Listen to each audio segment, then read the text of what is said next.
Hello, everyone, and welcome to this YouTube channel of Science Cybersecurity. This is your channel for everything on cybersecurity policy and practice, free resources from top experts in Europe. We're joining you today from Brussels, from Tribes Central, a co-working space, and we have a very important topic to debate. The topic you would hear about is cybersecurity awareness and training. What is it? How to get it right? Those are very important questions for every company in Europe and globally. And we have a top expert in this field to share knowledge and tips and tricks with you today. Let me welcome our guest, Rosanna Kurrer. Hello, Rosanna. Hi, Eva. Thanks for inviting me. Rosanna, as many of you know, was the Cybersecurity Personality of the Year 2021 here in Belgium, and she is the Managing Director, also of Cyber Wayfinder. Okay. Their very bubbly environment we have for cybersecurity in Belgium with a lot of knowledge, and Rosanna is at the head of this knowledge sharing, awareness and training. So Rosanna, why don't you tell us a little bit about your project, the big projects that you have running today? So we started, Cyber Wayfinder started in 2017. That's when we launched our first training program. And what we were doing at that point, the mission was to create diversity or to bring in diverse profiles into cybersecurity. So until that point, let's say 2016, 17, when we were developing the program, there was really a lack of diversity in the field. Now, 5, 6 years later, it has increased. So there has been an impact not only for us here in Belgium, but I think there had been similar initiatives all over the world.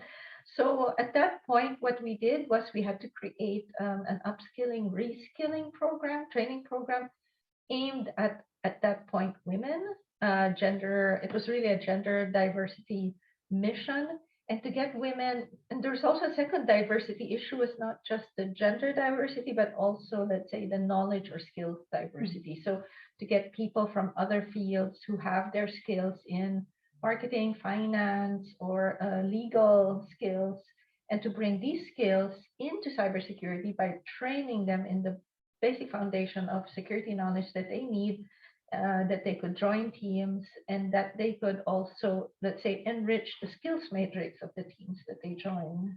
This is really a huge impact that you have. You started just before cybersecurity became a mainstream that's topic. right. Yeah. So thanks to you, probably many organizations now have access to talent.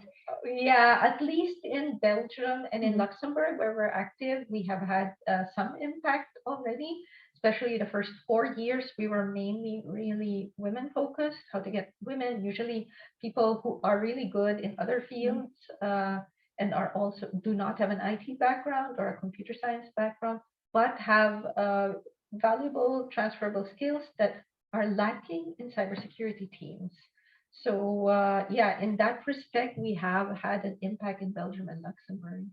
And this is one of the, let's say, areas where awareness and training could contribute, giving the access, improving the cyber resilience of the businesses. But why individual company would care? Why me as an SME, I would want to have awareness and training of my employees?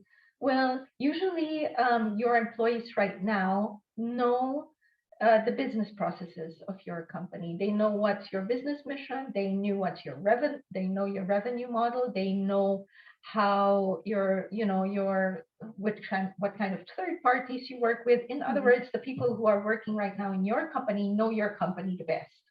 Bringing in a cybersecurity expert is good, of course. However, you have to know that there is still a huge, let's say, time delay in their effectiveness. They will still need to know how the company is working, what are the assets, what are what they call the crown jewels, what actually are the risks, what could be the impacts, and what are the threats surrounding your sector or wherever you're working. So that's good, but it's good if this cybersecurity expert for an SME is supported by a knowledgeable staff so that they understand um, what the cybersecurity expert needs. So usually there is this like a miscommunication or misunderstanding between cybersecurity teams and the business entities and the stakeholders from these business entities that they work with, so that it makes the work more difficult for the cybersecurity expert. So what we're trying to do is make it easier for the experts if they work with business entity professionals like marketing, finance, or whatever, procurement, who understand cybersecurity, right? So if we could bring that knowledge to other people in the different entities, then it could greatly support your cybersecurity expert, or even it could at some point replace, like, for example, if you get a couple of stakeholders within your company, know your company, who are eager to retrain, why not, and so you could get somebody internally, retrain them, and that would be a big plus for your company, and it could also be a very good investment. I see. So in a way, you attract the external resources and then you leverage them with the knowledge internally, and then well, there are different scenarios possible. That's just one scenario where it's a small SME and you don't know where to start, so you get an expert from outside. But then the efficiency of using this expert increases when your staff know, for example, why is it necessary, why is it, what is his role, his or her role, and how can your stakeholders in your different business entities can support the cybersecurity experts' work. And eventually, after some years of working this way and your company grows, you could actually turn all these stakeholders within your business entities into a security team, if you train them correctly and you choose the right people who are looking for a career path that is, let's say, dynamic, interesting, and there's a huge growth potential in entering in cybersecurity field at this point. So, understanding your staff, where they want to go is huge. And and then retraining them if this is the professional path that they choose for themselves. I see. So here we speak a little bit about reskilling. Yeah, that's a reskilling, upskilling. Yeah, that's what Cyber Wayfinder does. But this is again a different effort from cybersecurity awareness. Of course. But if we go back for a second on awareness, we hear the human error is one of the most major sources of data breaches and incidents. I can quote the Verizon data breach report that year after year highlights this as number one threat for companies sometimes. How there's a huge potential, right? So with 90% of that breach is due to human error, your awareness campaign could have a very big impact in reducing this risk. How would you advise a company to start with the awareness part? So it could be small, could be medium company. What should be the first action that each of them could take? So awareness is a huge scope. People sometimes think if it's awareness, okay, we just teach them not to click on suspicious links, but it's actually a huge scope. So when you think about all the people in your organization, they all contribute to the resilience, cyber resilience of your organizations. Either they contribute or they bring the average down, or they really challenge your cyber resilience, or they contribute to your, let's say, vulnerability. So what you have to do is that you have to understand, okay, especially if it's a small company, first of all, you have to understand, before you do anything, is to understand what are the assets that are vital to my company. And then you understand who is interacting with these assets, right? And so with that, who has the access to these assets? And I would start in that population, maybe. I mean, if it's a small company, it's pretty easy. It'll probably be a couple people, maybe less than 10 people, depending on the size of the company. And I would start with that population, because as you grow, as the bigger your company is, then you will have different awareness campaigns targeting different populations within your organization. Of course, the general awareness is the phishing campaign. That's for everyone. not everybody should know not to click on links or suspicious URL, or to, there are technical indicators to a phishing email, for example. That's the very basic. However, like I said, those people who are interacting and have access to your assets that are your crown jewels, I would start with that and then see how is it that they could actually increase the let's say the resilience of your company. And it doesn't have to be only in prevention. So it could be in preventing, so helping them become a line of defense. So they are how do you increase their vigilance to suspicious email, people reaching out to them on social media. There's the CEO fraud. Somebody will pretend that they're the CEO and ask them to transfer some money. So that's one thing. But there's also like your executive team, how can you, then that will be an altogether different training. How do you train your executive team? How do you tell them, not by increasing fear. So it's like in teaching and in a school, are you going to use the carrot or the stick? Right. And I think we all know just from our own experience that the carrot works better than the stick. It's just more effective in the long term, right? Because the stick, you make people feel bad and use guilt, then that doesn't really transfer for long-term effectiveness or impact. But if you use the carrot, then you could create security champions, even within your population, who then keep everybody vigilant. Like for example, in a street, in a busy city, in a street, where would you feel safer? Would you feel safer in a street that's empty, where nobody's playing in the street, nobody's looking out the windows, they're all inside, everything's shuttered closed? Walking down that street, you feel not safe, right? But walking down the street where there are people playing, people watching, looking out, then you feel safer because there are people vigilant there, conscious of using the space. And so if you can make these people within your organization open eyes and open ears, then that's already prevention. And another thing is also incident response. Like if they notice that there's some kind of weird way that their applications are acting in a different way, or they feel like there's something wrong, they feel like, and that they can signal it, that's also, so then I'm talking about not just normal people, but also technical people, right? Your IT teams, right? So they can, if they are also there, have an elevated awareness, for example, not the security team, but the IT team, then maybe they could also help not just in preventing, but also in detecting, in detection, right? And so there are other, the whole life cycle of cybersecurity. In each of these, if you'll have a lot of stakeholders, and so the higher the awareness, the faster you could solve problems in each of these life cycle, whether it's prevention, detection, or incident response, or business continuity. It's not just the teams responsible for that, but also the stakeholders they work with. If they're all have an elevated awareness, it makes the work easier for everyone. Plus, you get possible people who already have experience with security, so that if you lose talent, you could potentially look internally to the stakeholders who are interested in shifting their careers. So it really helps the increase cyber resilience, training and awareness. So shifting again, we go to reskilling, upskilling. From my perspective, this seems more challenging, because here, of course, you have to target more specialized skills. It's already difficult to acquire this. It's even more difficult to teach and to transfer this.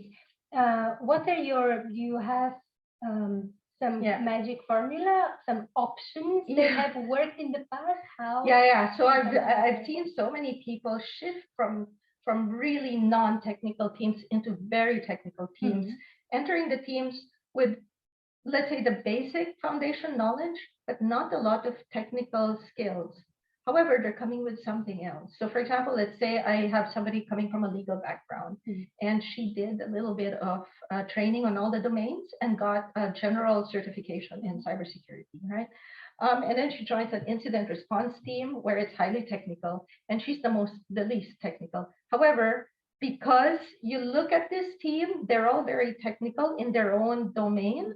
None of them understand actually the legal implications of how they are treating the data and all the login data that they are actually processing.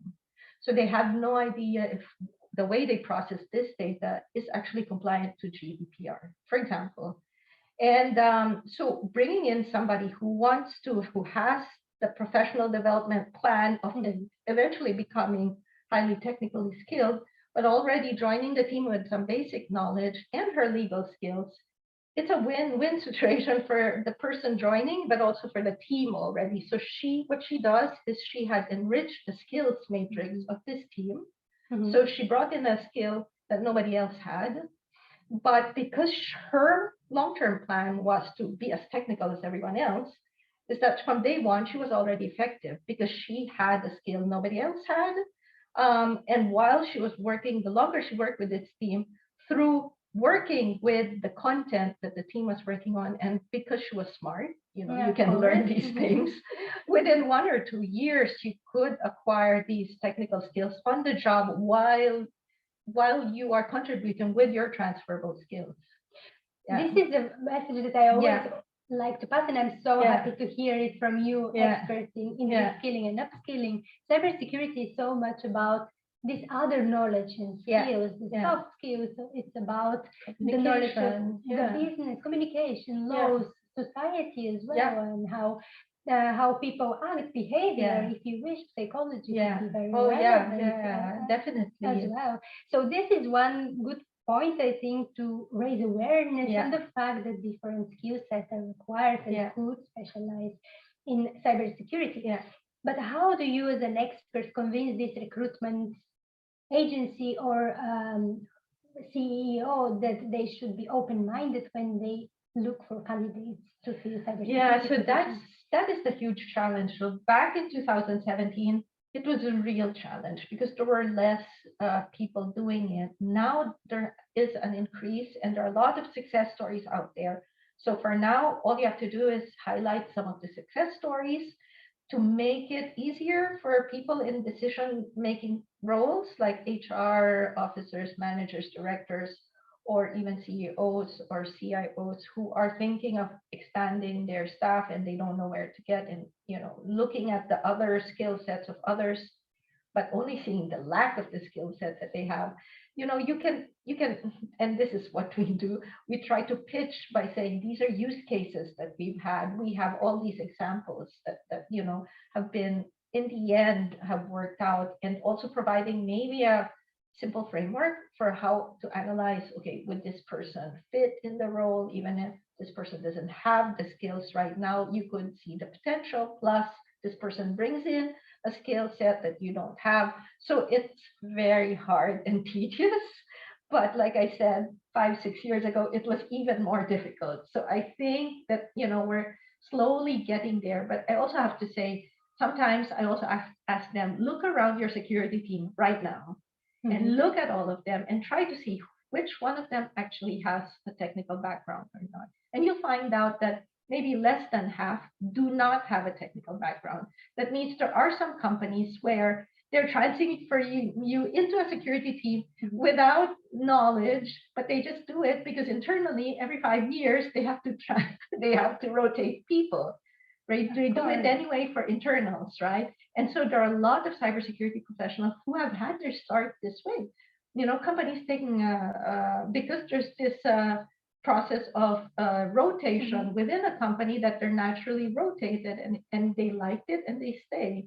And so you can see even in our population, security professional population, that a lot of them had move this way, but it was difficult for them because once they got into the team, they had to train themselves. So what we're trying to do is people like that we can support them with the right training, the training that provides them with a comprehensive view of all the domains, so that they know the context beyond that domain or that team that they're joining. Because at the end of the day, security has to be communicated. Your knowledge in your team has to be communicated to the other teams, because if you keep your knowledge, then there's no way that other teams can use that knowledge to make our organization secure.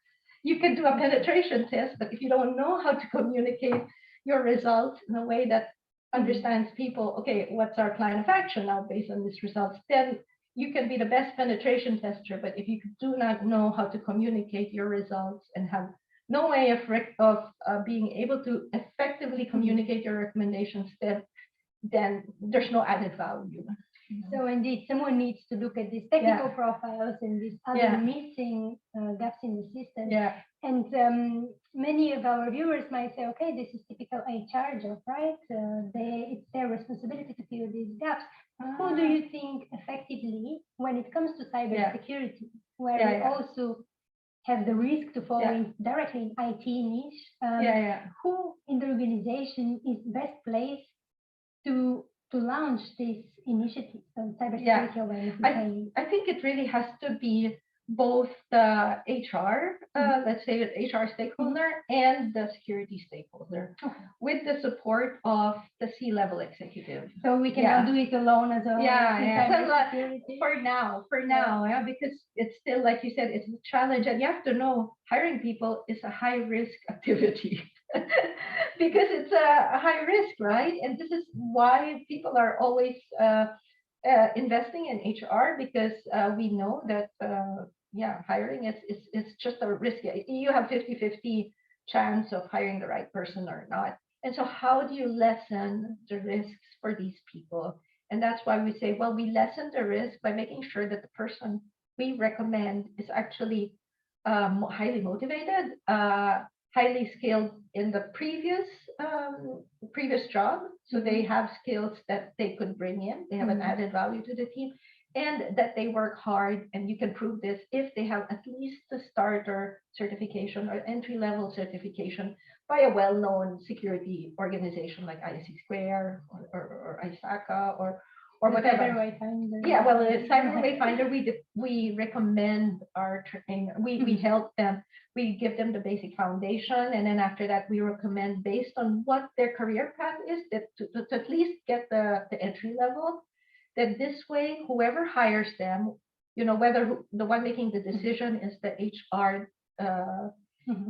officer or the security hiring manager, that they can see this person had invested a lot of time and effort to learn, so much so that they had acquired a certification.